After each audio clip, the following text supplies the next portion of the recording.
Hello అండి. అందరూ బాగున్నారా? అందరూ బాగుండాలి. అందులో మేముండాలి. ఇదేంటా అని చూస్తున్నారు కదండీ! ఎగ్ దమ్ బిర్యానీ అండి. ఎలా చేసుకోవాలో చూసేద్దాం వచ్చేయండి. ముందుగా స్టవ్ వెలిగించి కళాయి పెట్టుకుని ఆయిల్ వేసుకోవాలి. ఆయిల్ హీట్ అవ్వగానే పలవా దినుసులు వేసేసుకుందాం. వేసుకుని బాగా ఫ్రై అయిన తర్వాత అల్లం వెల్లుల్లి పేస్ట్ కూడా వేసుకుందాం. అల్లం వెల్లుల్లి పేస్ట్ పచ్చివాసన పోయేలాగా బాగా ఫ్రై చేసుకుని కట్ చేసుకున్న ఆనియన్స్ పచ్చిమిర్చి కూడా వేసుకుందాం. వేసుకుని మరొకసారి కలిపేసుకుని ఆనియన్స్ని బాగా ఫ్రై చేసుకోవాలి.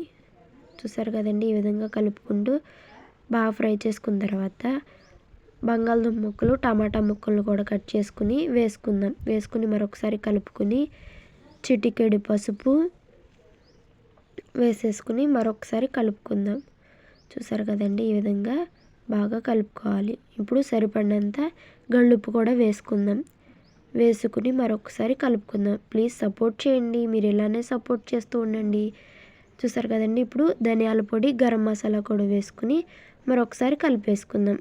కలుపుకున్నాం కదండి, ఇప్పుడు కొంచెం కొత్తిమీర కూడా వేసుకుని బాగా ఫ్రై చేసుకుందాం.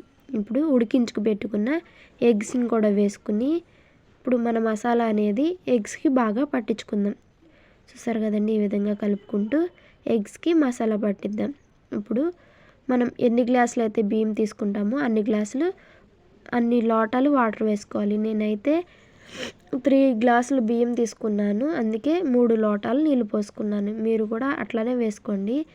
ఇప్పుడు కట్ చేసుకున్న కొత్తిమీర కాళ్ళు కూడా వేసుకుని మరొకసారి కలిపేసుకుని మూత పెట్టి ఒక 5 మినిట్స్ ఉడికించుకుందాం.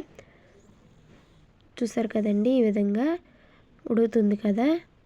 ఈ విధంగా పొర్లుతున్నప్పుడు కడిగి పెట్టుకున్న నేనైతే నార్మల్ రైస్ తీసుకున్నాను. మీరు బాస్మతి రైస్ అయినా తీసుకోవచ్చు. నేను నార్మల్ రైస్ వేసాను. చూసారు కదండి, ఈ విధంగా రైస్ వేసేసుకుని మరొకసారి కలిపేసుకుని మూత పెట్టి ఉడికించుకుందాం. చూసారు కదండి ఎంత చక్కగా ఉడుకుతుందో.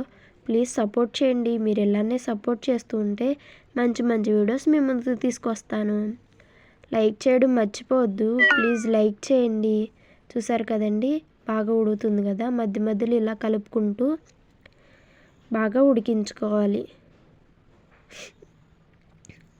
ఇప్పుడు ఫైనల్గా కొంచెం కొత్తిమీర వేసుకుని స్టవ్ ఆఫ్ చేసుకుందాం. రెడీ అయిపోయిందండి ఎగ్ బిర్యానీ.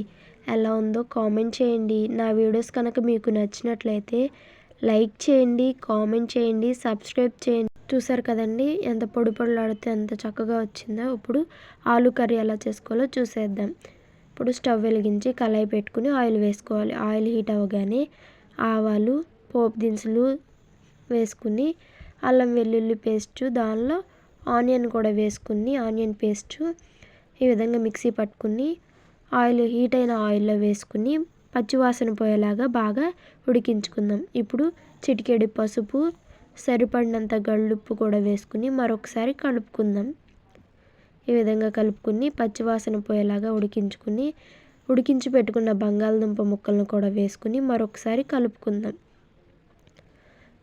ఎగ్ బిర్యానీలోకి ఆలు కర్రీ చాలా అంటే చాలా బాగుండిద్ది. చూసారు కదండి, ఇప్పుడు 1 టేబుల్ స్పూన్ కారం కూడా వేసుకుని మరొకసారి కలుపుకుందాం. బిర్యానీలోకి ఇలా ఆలు కర్రీ చేసుకుని చూడండి, చాలా అంటే చాలా బాగుండిద్ది. కొంచెం కొత్తిమీర కూడా వేసుకుని ఒక 2 గ్లాసులు వాటర్ కూడా వేసుకుని ఒకసారి కలిపేసుకుందాం. చూసారు కదండి, ఒకసారి కలిపేసుకుని మూత పెట్టుకుని ఒక 10 మినిట్స్ ఉడికించుకుందాం. మధ్యలో దగ్గరికి వచ్చిన తర్వాత గరం మసాలా కూడా వేసుకుని మరొకసారి కలుపుకుని ఫైనల్గా కొత్తిమీర కూడా వేసుకుని స్టవ్ ఆఫ్ చేసుకుందాం. రెడీ అయిపోయిందండి ఆలు కర్రీ. ఎలా ఉందో కామెంట్ చేయండి. నా వీడియోస్ కనుక మీకు నచ్చినట్లయితే సబ్స్క్రైబ్ చేయండి, లైక్ చేయండి, కామెంట్ చేయండి. Thank you all.